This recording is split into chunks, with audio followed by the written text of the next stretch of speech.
This is going to be 5 things I wish I would have known before climbing Mount Rainier. This is going to be general stuff about the mountain and permits for a car-to-car ascent. Stick around to the last tip because it's going to make sure that your descent goes way faster than what I experienced. Let's get into it. Right off the bat, I'm going to go with a heavy hitter. Mount Rainier wasn't as technical as what I thought it was going to be.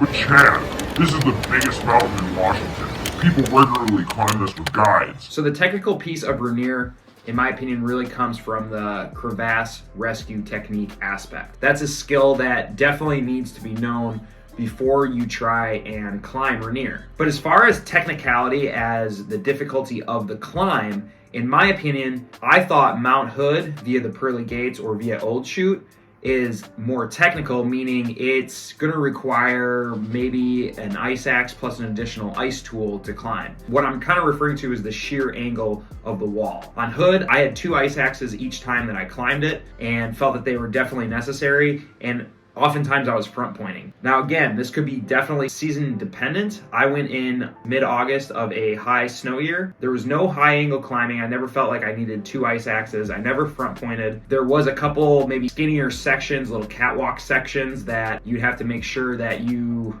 were paying attention to. But in my mind, Mount Hood was more of a technical climb. However, what you really don't need technical experience for is smashing the like button and subscribing to this channel. As a reward for doing that, here's a picture of me and my buddy stuck in a monsoon. Now, regardless, this is still definitely a very big mountain. Even in comparison to Hood, it's just a giant mountain, and you definitely have to at least go with another person. I would not recommend a solo attempt, but that's just me for a lot of the mountaineering that I do. Number 2, beware of altitude sickness. Now, this is something I knew going in that was going to happen to me, but I actually ended up running into a couple groups that bailed because of the altitude sickness that they got. The best way I like to describe it is you feel hungover and kind of drunk, but without any of the good feelings that are associated with being drunk. But I guess there is none of being hungover, but you got a headache, you are dehydrated, you don't want to eat, etc., etc. Now, so for what I did was I took ibuprofen at about 11,000 feet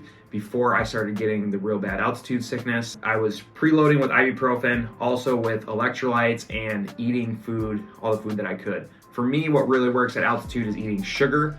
I don't really like eating dense bars. I have to eat more sugary treats or salty things like chips. Number 3, the route is super exposed. Now, we did the Disappointment Cleaver route, which is the most popular one on the mountain. I mean, even on the ascent up from Paradise, I mean, you're probably in trees for maybe a half mile, but the rest of the route, which it's about 14 miles round trip, is completely exposed to the sunlight. So sunscreen is absolutely critical. I actually didn't get too sunburned for once. My lips are a little bit raw, but not too bad, which is a pretty good thing for me if you've been following my channel. You can actually see some of the sunscreen is actually still on my face. Number 4, if you're gonna go car to car, which is what we did, which simply means you are not camping at Camp Muir, you just do it all in one push. There is no competition for permits like there would be for going to camp at Muir. So that's a very big pro. Now, the one caveat to this is you have to be at the office at 5 o'clock to get this permit. They will literally lock the door.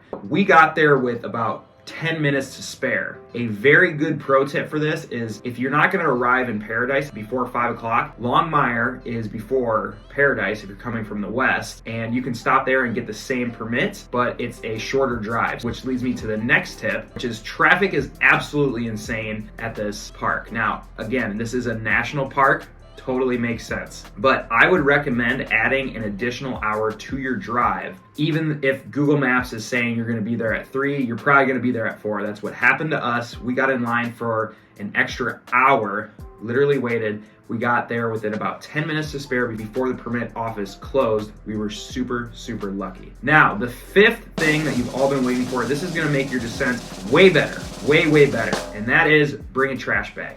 I'm serious. Bring a trash bag. After you are descending and you get to Camp Muir, you still have about 4 miles and like 5,000 feet of vert down. We thought that we would have an easy glissade down. However, the snowfield is pretty low angle, so glissading down is pretty tough if you don't have anything that's reducing the friction between you and the snow. We were going down and we could barely glissade at all, while there was people that brought the simple thing of a trash bag. They put their legs through it and they were sailing down the snowfield much, much faster and much quicker than we were. Bring the trash bag. If you want to watch my Mount Hood summits, I'll put them up here. I did not record my Rainier summit for a YouTube video, but if you do want to see videos from that ascent, follow me on Instagram here, and I have a story highlight of the entire thing. We'll see you for the next one.